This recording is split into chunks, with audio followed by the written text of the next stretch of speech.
ರಾಜ್ಯ ಬಿಜೆಪಿ ಉಪಾಧ್ಯಕ್ಷರಾದ ಶ್ರೀಮತಿ ರೂಪಾಲಿ ಎಸ್ ನಾಯ್ಕ್ ಮತ್ತು ಲೋಕಸಭಾ ಬಿಜೆಪಿ ಅಭ್ಯರ್ಥಿ ಕಾಗೇರಿ ನೇತೃತ್ವದಲ್ಲಿ ಹೊನ್ನಾವರ ಅಂಕೋಲಾ ಕಾರವಾರದಲ್ಲಿ ಬಿಜೆಪಿ ಕಾರ್ಯಕರ್ತರ ಅವಲೋಕನಾ ಸಭೆ ನಡೆಸಲಾಯಿತು.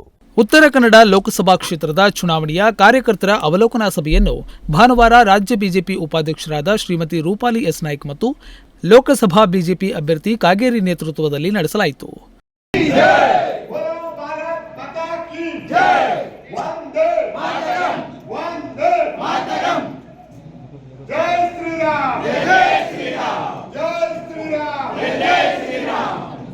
ಪಕ್ಷದ ಕಚೇರಿಯಲ್ಲಿ ನಡೆದ ಕಾರವಾರ ಗ್ರಾಮೀಣ ಹಾಗೂ ನಗರ ಚುನಾವಣೆಯ ಅವಲೋಕನ ಸಭೆಯನ್ನ ಉದ್ದೇಶಿಸಿ ಮಾತನಾಡಿದ ಅಭ್ಯರ್ಥಿ ವಿಶ್ವೇಶ್ವರ ಹೆಗಡೆ ಕಾಗೇರಿ, ಚುನಾವಣೆ ಸಂದರ್ಭದಲ್ಲಿ ಪಕ್ಷದಲ್ಲಿ ದುಡಿದಂತಹ ಪ್ರತಿಯೊಂದು ಕಾರ್ಯಕರ್ತರಿಗೆ ಅಭಿನಂದನೆಯನ್ನ ಸಲ್ಲಿಸಿದರು. ನಗರ ಹಾಗೂ ಗ್ರಾಮೀಣ ಭಾಗದಲ್ಲಿ ಬೂತ್ ಮಟ್ಟದಲ್ಲಿ ಬಿಜೆಪಿಗೆ ಎಷ್ಟು ಲೀಡ್ ಬರಬಹುದು ಎಂಬ ವಿವರವನ್ನ ಪಡೆದು ಬಹಳ ಸಂತೋಷಗೊಂಡು ಎಲ್ಲರಿಗೂ ಅಭಿನಂದನೆಗಳನ್ನ ಸಲ್ಲಿಸಿದರು.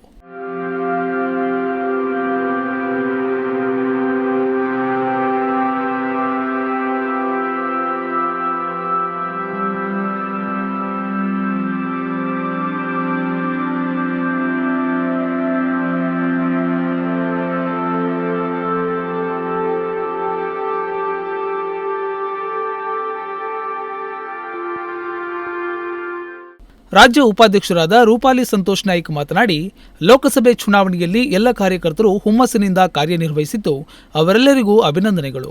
ಸಂಘಟನೆಯ ಬಗ್ಗೆ ನಮ್ಮ ಮನದಲ್ಲಿ ಗೌರವವನ್ನ ಇಟ್ಟುಕೊಳ್ಳಬೇಕು. ಚುನಾವಣೆ ಮುಗಿದಿದೆ ಎಂದು ನಿರಾಳವಾಗಿ ಇರದೆ ಮುಂಬರುವ ಚುನಾವಣೆಗೆ ಈಗಿನಿಂದಲೇ ತಯಾರಿ ನಡೆಸೋಣ. ಯಾವ ಬೂತ್ನಲ್ಲಿ ಕಡಿಮೆ ಮತ ಬಂದಿದೆಯೋ ಅಂತಹ ಬೂತ್ಗಳನ್ನು ಕೇಂದ್ರೀಕರಿಸಿ ಕಾರ್ಯನಿರ್ವಹಿಸೋಣ. ಕ್ಷೇತ್ರದಲ್ಲಿ ಪಕ್ಷವನ್ನ ಇನ್ನಷ್ಟು ಗಟ್ಟಿಗೊಳಿಸೋಣ. ಕೇಂದ್ರ ಸರ್ಕಾರದ ಯೋಜನೆಗಳನ್ನು ಮನೆ ಮನೆಗೆ ತಲುಪಿಸುವ ಕಾರ್ಯ ಮಾಡೋಣ ಎಂದು ಹೇಳಿದರು. ಜಿಲ್ಲಾಧ್ಯಕ್ಷ ಎನ್ಎಸ್ ಹೆಗಡೆ ಮಾತನಾಡಿ, ಕಾರ್ಯಕರ್ತರು ಪಕ್ಷದ ಬೆನ್ನೆಲುಬು. ದುಡಿದಂತಹ ಪ್ರತಿಯೊಬ್ಬ ಕಾರ್ಯಕರ್ತರಿಗೆ ಅಭಿನಂದನೆಯನ್ನ ಸಲ್ಲಿಸಿದರು.